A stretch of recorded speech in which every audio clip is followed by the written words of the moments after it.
Let's start. I returned by this tour. অনেক জায়গায় লেখাটা কি হচ্ছে যে লাস্ট কনসার্ট না লাস্ট টুর, বাট আস্তে আস্তে মিউজিক ক্যারিয়ারটা হবে। জনপ্রিয় সঙ্গীত শিল্পী ও অভিনেতা তাহসান খান ঘোষণা দিয়েছেন ধীরে ধীরে সঙ্গীত থেকে সরে দাঁড়াচ্ছেন তিনি। বর্তমানে অস্ট্রেলিয়ায় সফরে থাকা অবস্থায় এক কনসার্টের মঞ্চেই এই সিদ্ধান্ত প্রকাশ করেন এই তারকা।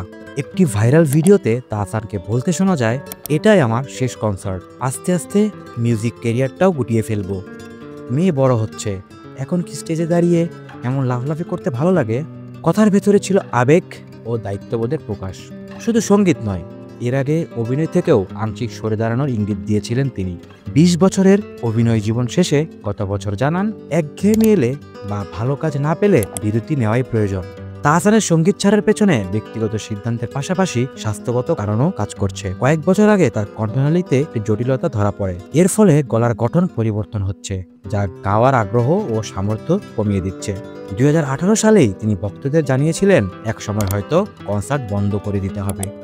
ধীরে ধীরে মঞ্চ থেকে সরে গেলেও তার গান ও অনুভূতি ভক্তদের হৃদয়ে আজও বেঁচে আছে এবং চিরকাল বেঁচে থাকবে। ডেস্ক রিপোর্ট, খবরের দেশ, এক্সক্লুসিভ ডেস্ক।